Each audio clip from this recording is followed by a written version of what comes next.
There we go. All right, it's going. It's going. Look at so this. It is the look at us. Here we are. We're doing a podcast. Look at us. I've watched that now, so I understand that reference. You do. I was in Rome recently, and I was going to make Federico go through that and do it live, and then put it in the show notes. But I don't know. I thought it would just be too corny, so I decided not to do it. Well, I would have liked that. Would have been nice. I'd have liked that. Oh man, yeah. So there would have been dozens of us that had liked it, I'm sure. Yes. Maybe we made it. Boy, if we really stretched, we could have gotten to like 20 people who enjoyed it. I'm just back from Rome, and I was there visiting Federico to kind of plan out 2020 for Mac Stories, and we recorded app stories, sitting across from each other in his kitchen. And of course, we did it as you should. We had a little Ticci's espresso before we started the show. Did a little toast with espresso cups, and then got down to business and recorded both App Stories and Mac Stories Unplugged. And actually, Mac Stories Unplugged, when this goes out, will not quite be up yet because that comes out with Mac Stories Weekly on Friday. But App Stories is out. It was our Mac Stories Selects thing, which is our award thing every year, which is great. Yeah, and I mean, I'm just double checking. I don't see one here for podcast co-host of the year with my name on it. I guess that one's coming at some point, is it? Or on the awards? Yeah, I know. We're gonna go really granular, and we're gonna be like every possible category. You'd be surprised. We've already gotten many suggestions that people are like, "How come you don't have a photos category, or how come you don't have a?" Well, we're a small team. We start small. We actually added 4 awards this year. We added Mac App of the Year. We added Feature of the Year. We added a Reader's Choice Award, which was selected by club members. And we added a Watch App of the Year, which turns out was kind of funny because Apple didn't actually, with their awards, mention watch apps at all, even though watch apps are now independent of the iPhone. And we were all kind of shocked. We didn't think that was a very original idea to add Watch App of the Year, given the status of the Apple Watch. But as far as I can tell, we're the only ones so far who have done that. So that was kind of fun. And do you think maybe just Apple forgot? I don't know. There's that other thing. We've got that App Store. Rob, they had a TV app of the year. I mean, TV. They had an Apple TV app of the year. I had never heard of it. It's basically like wallpapers for your Apple TV. It's a nice app. It has nice videos and photography, but it's to leave the watch out, I think was not a good call on Apple's part, because there were a lot of really good watch apps this year, and we had a hard time picking which one would be the best. We picked Home Run, which is an app by Aaron Pierce for controlling your HomeKit devices from your watch, and it's way better than the Home app that Apple makes on the watch. But there were other great ones like Chirp, which is a Twitter client, which is remarkably functional for being a watch app, and it's completely written in Swift UI, which is really cutting edge at this point. Yeah, it's amazing what people, the Home Run, is it Home Run? Yeah, that makes total sense to me. A Twitter client, I don't know why people want that, but I'm glad it exists, and I'm glad people enjoy it. Yeah, I mean, it's massively impressive what people are able to sort of not just get on the watch, because the watch can pretty much do whatever. You can fetch data and show stuff, right? But to make it work well, I think is a really, really difficult task, because it's a tiny little screen. Exactly, and I don't use the app regularly, but it's really solid. I mean, it's great if, for instance, if you just want to check like DMs or mentions, it's really good for that, because that's like a lot lower volume. You're not going to be scrolling through a lot of tweets. So that's a good use of it. But and it does a really good job with the text input. And I don't know. I mean, Will Bishop, who makes that app, has kind of made his name doing watch apps, because he's also got a Reddit client and a Wikipedia app, both of which work on the watch. And so it's just kind of cool. And I'm glad to see someone's pushing the limits of the watch, even though maybe for some people it's not the most useful use of the watch. It kind of pushes the boundaries and hopefully helps advance what the APIs for the watch can do. So in that sense, I think it's fantastic. And Chirp is probably, of the lot, I mean, I think Chirp is probably the most useful, just because, as I said, you can check things like DMs and quickly respond to people if they're trying to contact you that way. Yeah, definitely. So now you've got all the fun of posting those just the awards, with the very nice awards that you've made. No, you didn't make them, I assume. Not personally, but I was intimately involved in getting them made. And yeah, it's been kind of a long process. It's interesting because the awards that we had made are basically, they're lucite rectangles that are about 3 by 5 inches and maybe 3/4 to an inch thick, and they print the artwork and the text on a clear plastic, I guess, and then they sink that in lucite, which is like a clear plastic, and they bake them, and it takes like a day or two for these things to kind of be created each. And so it was interesting to kind of learn about the process, but it's also something that I knew about from my days as a lawyer, because in the legal world, these are called tombstones, which sounds really ominous, but it's like a thing to commemorate an event. And in the legal world, that's usually like, a deal gets done or something like that. And so what lawyers will do, and this is great. This is great insight into the sad and boring life of lawyers. They will sync the like a miniaturized version of the legal documents to do a merger or something, right? They'll sync it in plastic and then distribute it to people as kind of a souvenir of all the hard work that they did. And I knew that from my days working in a big law firm. And so that's what we did. I contacted one of those companies that that makes those. I was like, I got a little something different for you. It's not exactly, a legal document, but it's artwork and text just like that. And this is what it is. And it was kind of a fun process, but it was hilarious when I first sent the website link to Federico. He immediately texted me back and he's like, "It says they make tombstones." And I knew immediately what he was thinking, what was going through his mind. It's like, not literal tombstones, Federico. This is not like gravestones in a graveyard. These are that's just what they're called. So yeah, they made them for us and shipped them to me, and I took a lot of pictures of them, both with I basically ripped up my entire studio, took really nice photographs of them, and then I bought this thing that's really cool. It's a turntable.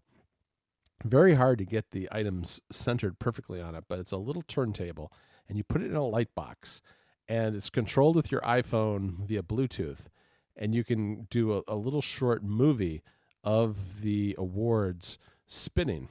And because we wanted to kind of share with people what these really looked like. So I created these little movies, and we've been tweeting those out. And yeah, I like doing that stuff because it's a bit of a break from just, writing constantly.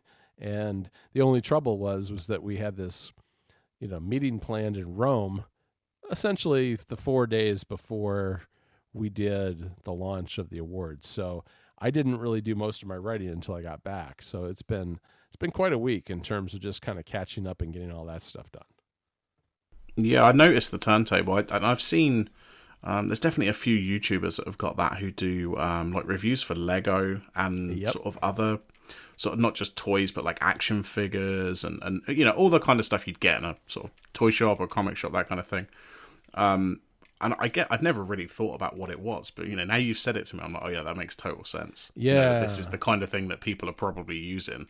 Right. And here's a tip. If you want to know what's really going on behind the scenes and what might be coming on Mac Stories, just watch what Federico and I are doing on Twitter and Instagram and things, because about 2 weeks ago, I put on Instagram a rotating amiibo of Link, and that was and with the caption R&D, and that's what it was. I got the turntable, I put Link on there, and I tested out how it worked.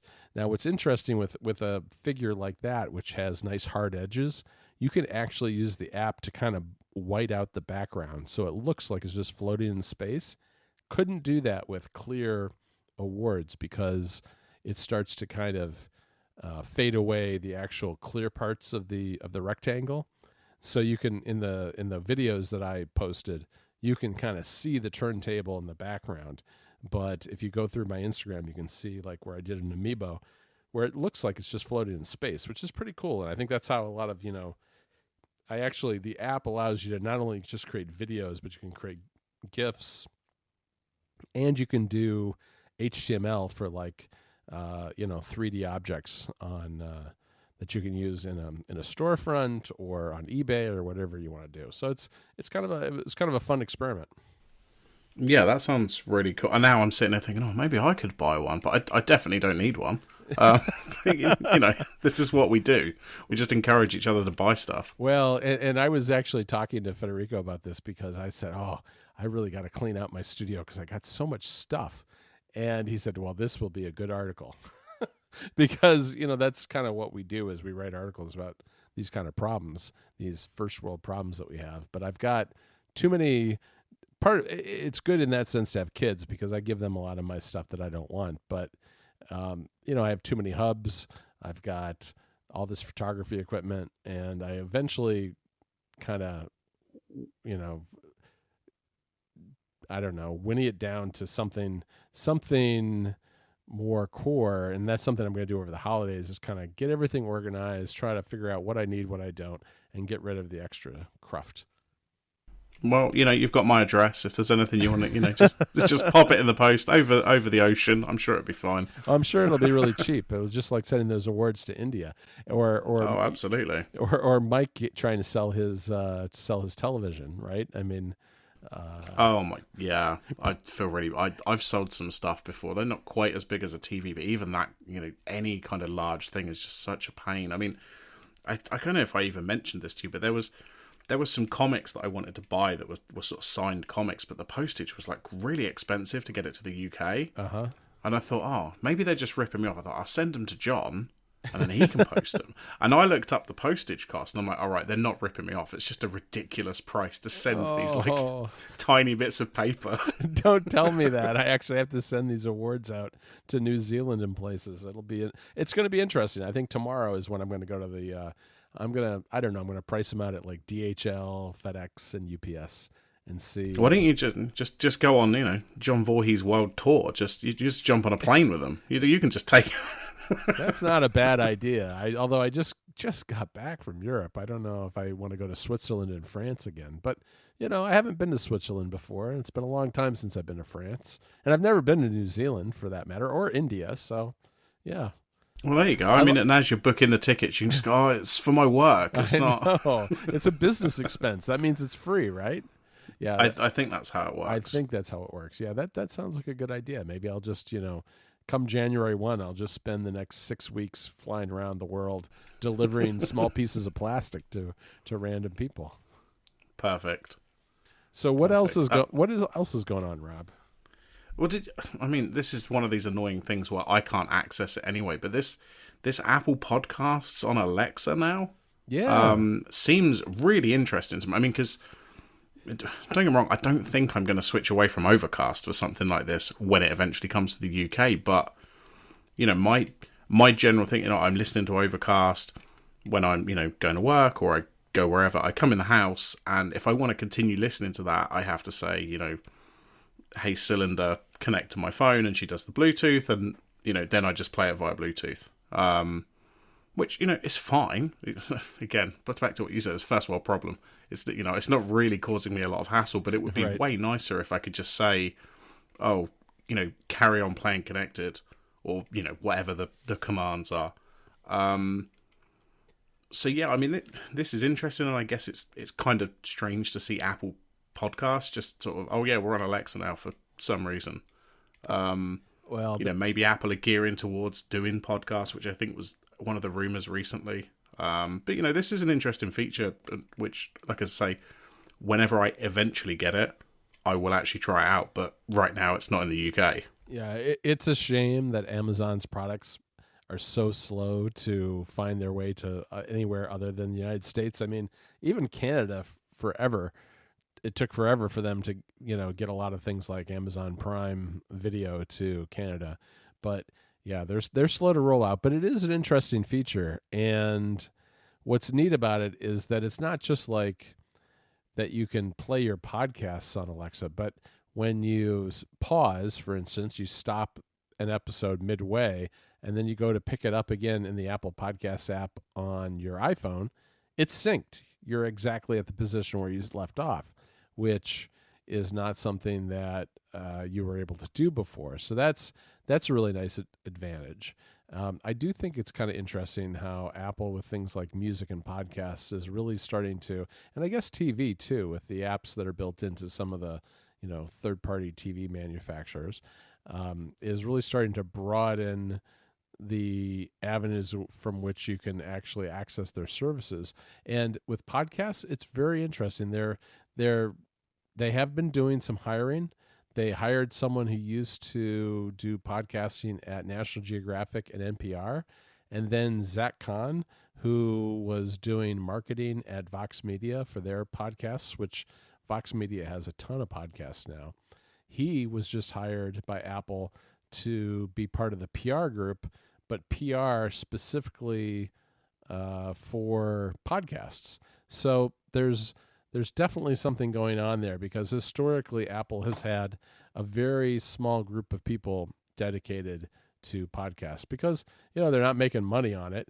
It's really just a directory. They aren't hosting that stuff.